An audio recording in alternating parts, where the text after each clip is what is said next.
Shalom dan salam damai kepada saudara-saudari yang seiman dalam Kristus. Mari kita mendengarkan suara Alkitab. Dan Alkitab teks perjanjian lama ini diterjemahkan berdasarkan teks Ibrani dan Aram, dan perjanjian baru diterjemahkan daripada teks Yunani melalui Lembaga Alkitab Indonesia. Jika ingin membantu channel ini untuk terus berkembang dan terus memuliakan Tuhan, kami menjemput saudara-saudari untuk menekan button subscribe agar yang lain dapat mendengar firman Tuhan dan juga berkat. Amin.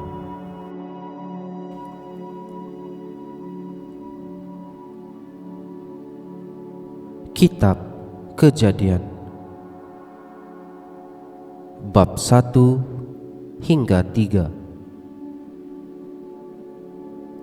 Allah menciptakan langit dan bumi serta isinya.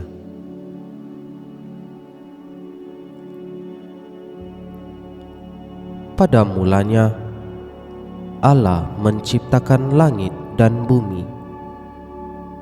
Bumi belum berbentuk dan kosong. Gelap gulita menutupi samudra raya, dan Roh Allah melayang-layang di atas permukaan air. Berfirmanlah Allah, "Jadilah terang." Lalu terang itu jadi. Allah melihat bahwa terang itu baik. Lalu dipisahkannyalah terang itu dari gelap.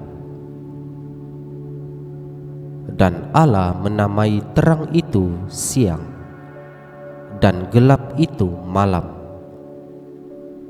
Jadilah petang dan jadilah pagi. Itulah hari pertama. Berfirmanlah Allah, "Jadilah cakrawala di tengah segala air untuk memisahkan air dari air." Maka Allah menjadikan cakrawala, dan ia memisahkan air yang ada di bawah cakrawala itu dari air yang ada di atasnya. Dan jadilah demikian. Lalu Allah menamai cakrawala itu langit. Jadilah petang dan jadilah pagi. Itulah hari kedua.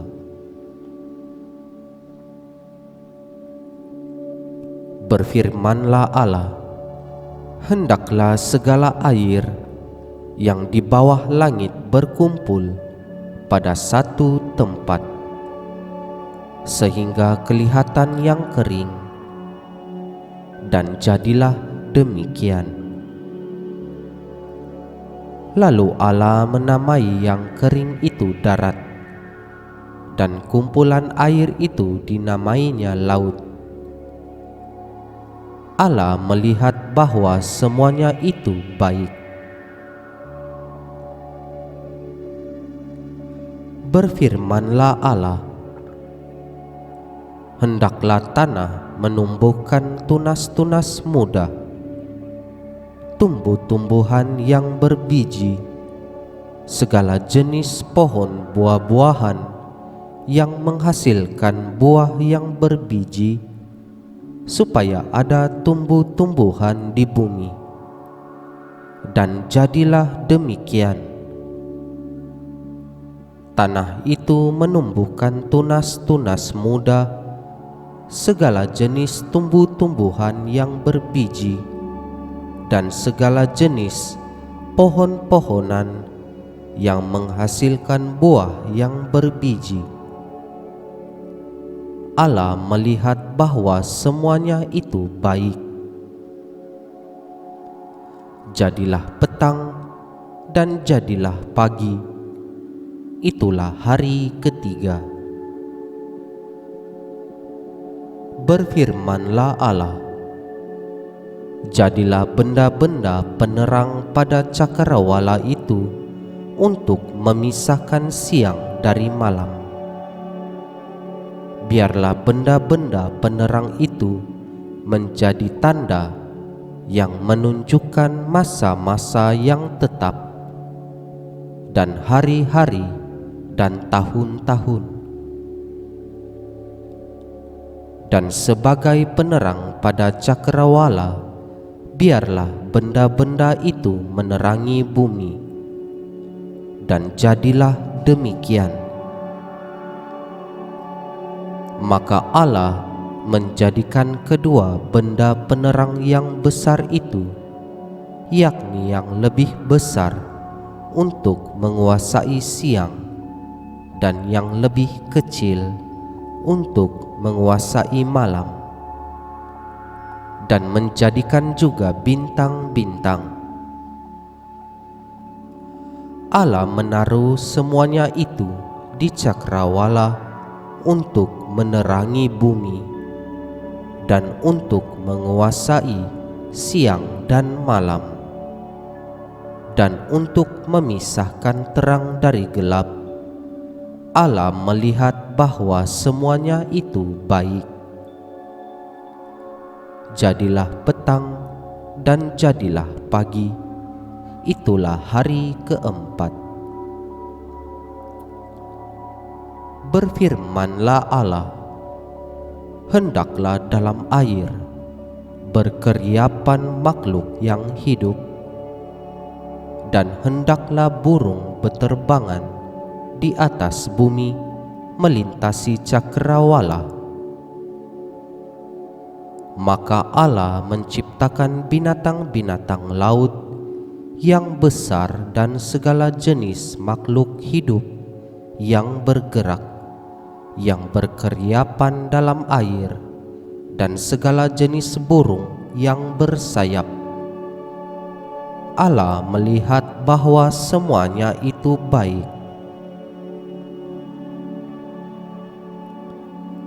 Lalu Allah memberkati semuanya itu, firman-Nya, berkembang biaklah dan bertambah banyaklah, serta penuhilah air dalam laut, dan hendaklah burung-burung di bumi bertambah banyak. Jadilah petang dan jadilah pagi, itulah hari kelima.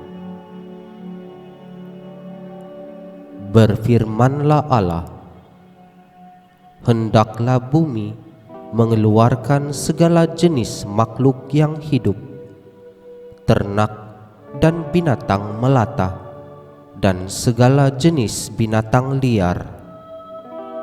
Dan jadilah demikian. Allah menjadikan segala jenis binatang liar, dan segala jenis ternak, dan segala jenis binatang melata di muka bumi. Allah melihat bahwa semuanya itu baik.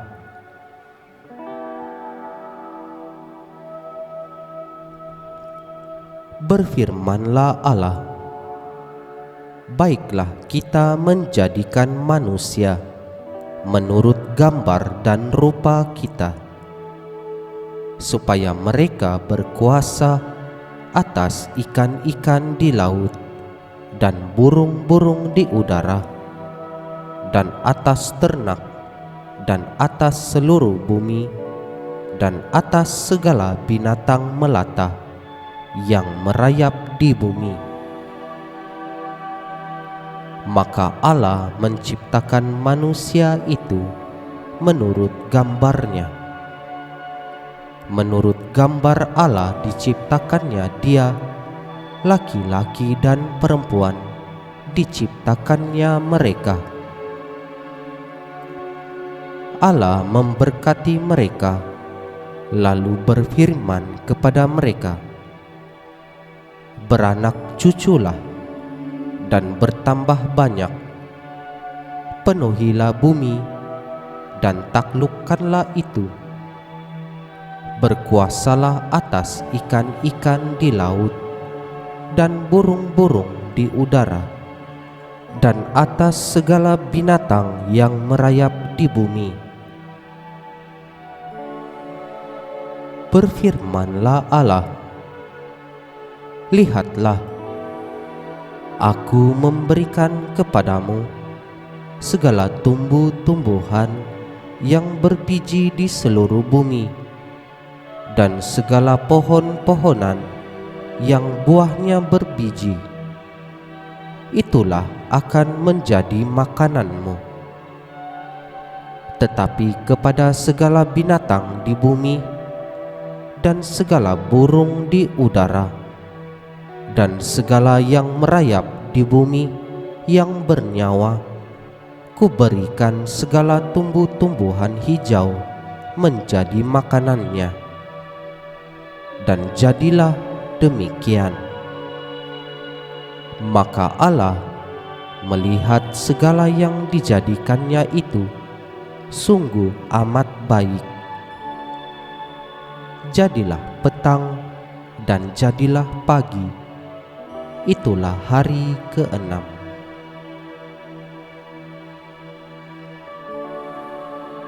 Demikianlah diselesaikan langit dan bumi dan segala isinya. Ketika Allah pada hari ke-7 telah menyelesaikan pekerjaan yang dibuatnya itu, berhentilah Ia pada hari ke-7 dari segala pekerjaan yang telah dibuatnya itu. Lalu Allah memberkati hari ke-7 itu dan menguduskannya, karena pada hari itulah Ia berhenti dari segala pekerjaan penciptaan yang telah dibuatnya itu. Demikianlah riwayat langit dan bumi pada waktu diciptakan. Ketika Tuhan Allah menjadikan bumi dan langit, belum ada semak apapun di bumi, belum timbul tumbuh-tumbuhan apapun di padang. Sebab Tuhan Allah belum menurunkan hujan ke bumi, dan belum ada orang untuk mengusahakan tanah itu. Tetapi ada kabut naik ke atas dari bumi dan membasahi seluruh permukaan bumi itu. Ketika itulah Tuhan Allah membentuk manusia itu dari debu tanah dan menghembuskan nafas hidup ke dalam hidungnya. Demikianlah manusia itu menjadi makhluk yang hidup. Manusia dan Taman Eden. Selanjutnya, Tuhan Allah membuat taman di Eden. Di sebelah timur, disitulah ditempatkannya manusia yang dibentuknya itu. Lalu Tuhan Allah menumbuhkan berbagai-bagai pohon dari bumi yang menarik dan yang baik untuk dimakan buahnya, dan pohon kehidupan di tengah-tengah taman itu, serta pohon pengetahuan tentang yang baik dan yang jahat. Ada suatu sungai mengalir dari Eden untuk membasahi taman itu, dan dari situ sungai itu terbagi menjadi 4 cabang. Yang pertama namanya Pison, yakni yang mengalir mengelilingi seluruh tanah Hawilah, tempat emas ada. Dan emas dari negeri itu baik. Di sana ada damar bedolah dan batu krisopras. Nama sungai yang kedua ialah Gihon, yakni yang mengalir mengelilingi seluruh tanah Kush. Nama sungai yang ketiga ialah Tigris, yakni yang mengalir di sebelah timur Asyur. Dan sungai yang keempat ialah Efrat. Tuhan Allah mengambil manusia itu, menempatkannya dalam Taman Eden untuk mengusahakan dan memelihara taman itu. Lalu Tuhan Allah memberi perintah ini kepada manusia: semua pohon dalam taman ini boleh kau makan buahnya dengan bebas, tetapi pohon pengetahuan tentang yang baik dan yang jahat itu janganlah kau makan buahnya, sebab pada hari engkau memakannya, pastilah engkau mati.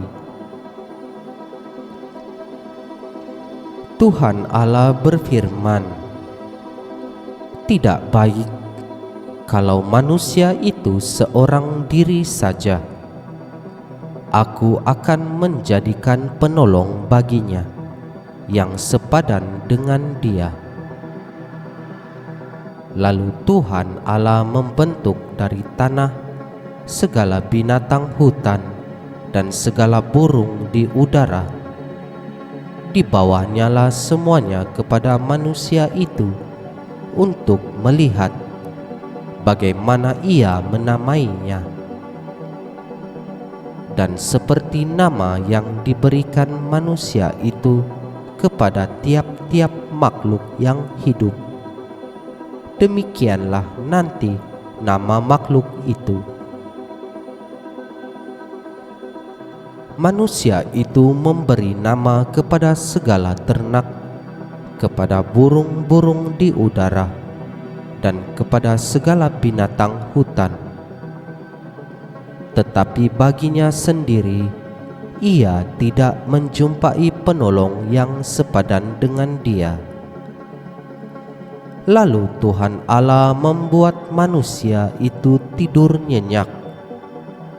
Ketika ia tidur, Tuhan Allah mengambil salah satu rusuk daripadanya, lalu menutup tempat itu dengan daging. Dan dari rusuk yang diambil Tuhan Allah dari manusia itu, dibangunnyalah seorang perempuan. Lalu dibawanya kepada manusia itu. Lalu berkatalah manusia itu, inilah dia, tulang dari tulangku dan daging dari dagingku. Ia akan dinamai perempuan, sebab ia diambil dari laki-laki. Sebab itu, seorang laki-laki akan meninggalkan ayahnya dan ibunya dan bersatu dengan istrinya, sehingga keduanya menjadi satu daging. Mereka keduanya telanjang, manusia dan istrinya itu, tetapi mereka tidak merasa malu. Manusia jatuh ke dalam dosa. Adapun ular ialah yang paling cerdik dari segala binatang di darat yang dijadikan oleh Tuhan Allah. Ular itu berkata kepada perempuan itu, tentulah Allah berfirman, semua pohon dalam taman ini jangan kau makan buahnya, bukan? Lalu sahut perempuan itu kepada ular itu, buah pohon-pohonan dalam taman ini boleh kami makan, tetapi tentang buah pohon yang ada di tengah-tengah taman, Allah berfirman, jangan kamu makan ataupun raba buah itu, nanti kamu mati." Tetapi ular itu berkata kepada perempuan itu, "Sekali-kali kamu tidak akan mati. Tetapi Allah mengetahui bahwa pada waktu kamu memakannya, matamu akan terbuka, dan kamu akan menjadi seperti Allah, tahu tentang yang baik dan yang jahat." Perempuan itu melihat bahwa buah pohon itu baik untuk dimakan dan sedap kelihatannya. Lagi pula pohon itu menarik hati kerana memberi pengertian. Lalu ia mengambil dari buahnya dan dimakannya, dan diberikannya juga kepada suaminya yang bersama-sama dengan dia, dan suaminya pun memakannya. Maka terbukalah mata mereka berdua, dan mereka tahu bahwa mereka telanjang. Lalu mereka menyemat daun pohon ara dan membuat cawat.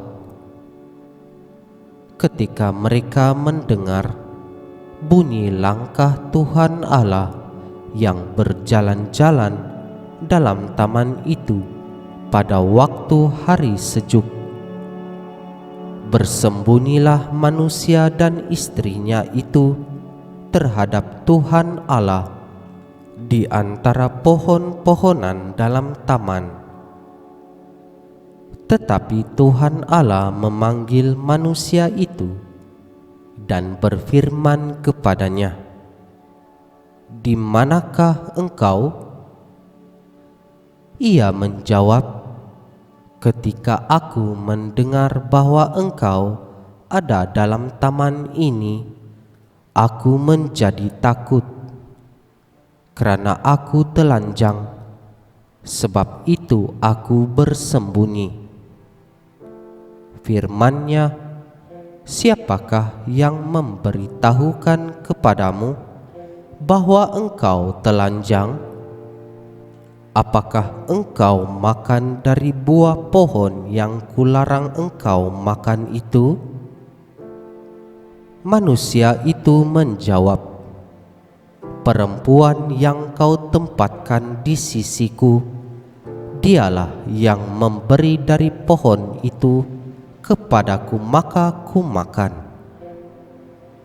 Kemudian berfirmanlah Tuhan Allah kepada perempuan itu, "Apakah yang telah kau perbuat ini?" Jawab perempuan itu, "Ular itu yang memperdayakan aku, maka ku makan." Lalu berfirmanlah Tuhan Allah kepada ular itu, "Kerana engkau berbuat demikian, terkutuklah engkau di antara segala ternak dan di antara segala binatang hutan. Dengan perut mula engkau akan menjalar, dan debu tanahlah akan kau makan seumur hidupmu. Aku akan mengadakan permusuhan antara engkau dan perempuan ini, antara keturunanmu dan keturunannya. Keturunannya akan meremukkan kepalamu, dan engkau akan meremukkan tumitnya." Firman-Nya kepada perempuan itu, "Susah payahmu waktu mengandung akan kubuat sangat banyak. Dengan kesakitan engkau akan melahirkan anakmu, namun engkau akan berahi kepada suamimu, dan ia akan berkuasa atasmu." Lalu firman-Nya kepada manusia itu, "Kerana engkau mendengarkan perkataan istrimu dan memakan dari buah pohon yang telah kuperintahkan kepadamu, jangan makan daripadanya, maka terkutuklah tanah kerana engkau. Dengan bersusah payah engkau akan mencari rezekimu dari tanah seumur hidupmu. Semak duri dan rumput duri yang akan dihasilkannya bagimu, dan tumbuh-tumbuhan di padang akan menjadi makananmu. Dengan berpeluh engkau akan mencari makananmu, sampai engkau kembali lagi menjadi tanah, kerana dari situlah engkau diambil. Sebab engkau debu, dan engkau akan kembali menjadi debu. Manusia itu memberi nama Hawa kepada istrinya, sebab dialah yang menjadi ibu semua yang hidup. Dan Tuhan Allah membuat pakaian dari kulit binatang untuk manusia dan untuk istrinya itu, lalu mengenakannya kepada mereka. Berfirmanlah Tuhan Allah, sesungguhnya manusia itu telah menjadi seperti salah satu dari kita, tahu tentang yang baik dan yang jahat. Maka sekarang jangan sampai ia mengulurkan tangannya dan mengambil pula dari buah pohon kehidupan itu dan memakannya, sehingga ia hidup untuk selama-lamanya. Lalu Tuhan Allah mengusir dia dari Taman Eden, supaya ia mengusahakan tanah dari mana ia diambil. Ia menghalau manusia itu, dan di sebelah timur Taman Eden ditempatkannyalah beberapa kerub dengan pedang yang bernyala-nyala dan menyambar-nyambar untuk menjaga jalan ke pohon kehidupan. Demikianlah sabda Tuhan.